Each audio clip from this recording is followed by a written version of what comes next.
Hello my dear friends, हमारे YouTube channel SBSV academy में आप सभी लोगों का बहुत बहुत स्वागत है। दोस्तों आज हम बात करते हैं ऑप्टिकल फाइबर कम्युनिकेशन के लेसन 9 के बारे में। लेसन 9 है हमारा transmission characteristics of optical fibres. दोस्तों इसमें सबसे पहले हम बात करेंगे अवशोषण, एब्जॉर्प्शन। ऑप्टिकल फाइबर में अवशोषण कई कारणों से होता है। जो ऑप्टिकल फाइबर में अवशोषण होता है वो कई कारणों से होता है। Number 1, atomic defects in glass composition, मतलब ग्लास की बनावट में विसंगतियाँ। Number 2, extrinsic absorption by impurity atoms in the glass material, glass में अशुद्धि परमाणुओं द्वारा अवशोषण। नंबर 3 है intrinsic absorption by the basic constituent atoms of the fibre material, fibre के पदार्थ द्वारा किया गया अवशोषण। दोस्तों अब हम बात करते हैं एक्सट्रिंसिक एब्जॉर्प्शन के बारे में। इंट्रिंसिक एब्जॉर्प्शन क्या होता है इसके बारे में बताएंगे आपको। इंट्रिंसिक अवशोषण फाइबर के पदार्थ के गुणों के कारण होता है। जो इंट्रिंसिक अवशोषण होता है वो फाइबर के पदार्थ के गुणों के कारण होता है तथा यह न्यूनतम अवशोषण होता है। जो इंट्रिंसिक अवशोषण होता है वह न्यूनतम अवशोषण होता है जो कि किसी फाइबर में होता है। अर्थात यदि फाइबर बिल्कुल प्योर ग्लास के फाइबर उपयोग किए जाते हैं तो इनमें इंट्रिंसिक एब्जॉर्प्शन कम होता है। दोस्तों हम बात करते हैं एक्सट्रिंसिक एब्जॉर्प्शन के बारे में। एक्सट्रिंसिक एब्जॉर्प्शन क्या होता है हम आपको बताते हैं। फाइबर में मौजूद अशुद्धियों के कारण एक्सट्रिंसिक एब्जॉर्प्शन होता है। जो फाइबर में अशुद्धियाँ मौजूद होती हैं उनके कारण एक्सट्रिंसिक एब्जॉर्प्शन होता है। फाइबर को बनाते समय इसमें बहुत कम मात्रा में मेटल इम्प्योरिटीज मिलाई जाती हैं। जो मेटल इम्प्योरिटीज होती हैं वो जैसे आयरन, निकल, क्रोमियम। इन अशुद्धियों के मेटल आयोन्स के एक एनर्जी लेवल से दूसरे एनर्जी लेवल पर होने वाले इलेक्ट्रॉनिक ट्रांजिशन, मतलब एक ऊर्जा स्तर से दूसरे ऊर्जा स्तर तक जाना, एक्सट्रिंसिक एब्जॉर्प्शन कहलाता है। अब दोस्तों हम बात करते हैं बेंडिंग लॉसेस के बारे में। बेंडिंग लॉसेस तब होते हैं जब फाइबर में कोई बेंड या मोड़ आता है। जो बेंडिंग लॉसेस होते हैं वे उस टाइम होते हैं जब किसी फाइबर में बेंड या मोड़ आ जाता है, मतलब जब कोई मोड़ आ जाता है या कर्व आ जाता है। ठीक है दोस्तों। और दोस्तों इसमें आगे बताया गया है बेंडिंग से फाइबर में लॉसेज होते हैं और सिग्नल का एटेन्यूएशन होता है। बेंडिंग के कारण फाइबर में जो लॉसेज होते हैं और उसके कारण सिग्नल का क्षीणन होता है। बेंड के रेडियस के अनुसार, मतलब वक्रता के अनुसार बेंडिंग लॉसेस 2 प्रकार के होते हैं। Number 1 micro bend, number 2 macro bend. अब दोस्तों हम बात करते हैं लीनियर स्कैटरिंग लॉसेस के बारे में।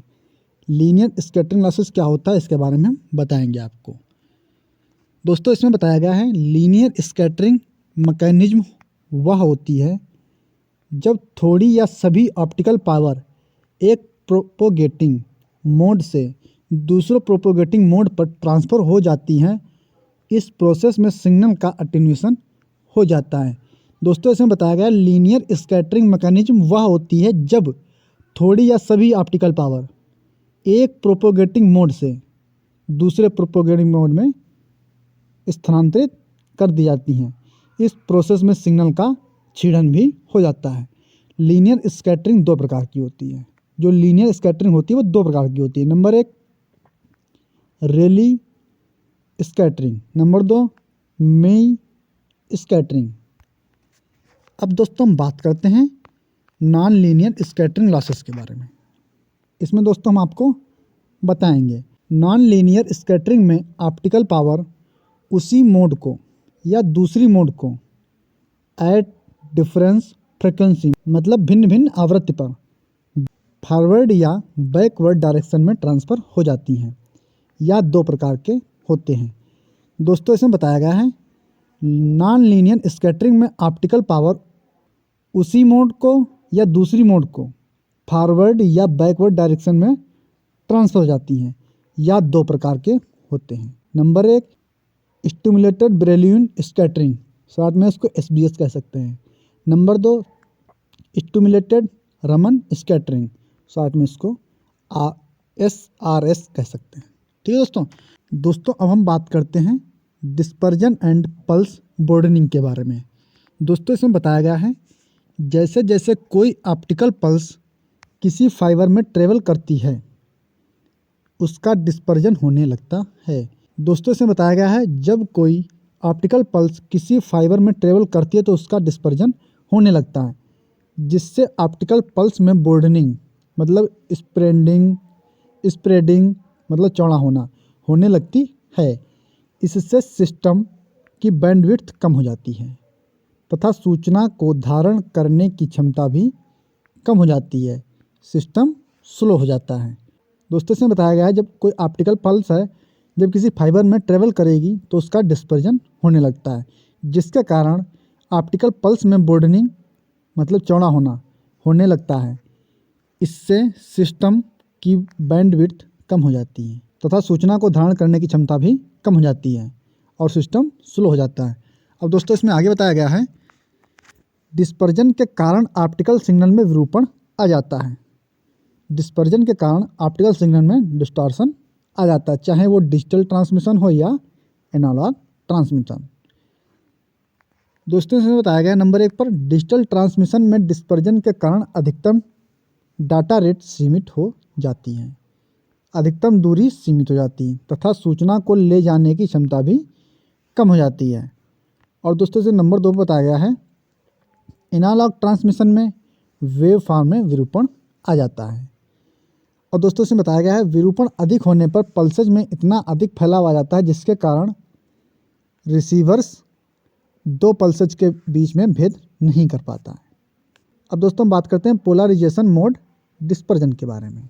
इसमें दोस्तों बताया गया है फाइबर की ध्रुवीकरण प्रॉपर्टीज के कारण होने वाली pulse spreading polarisation mode dispersion कहलाती हैं।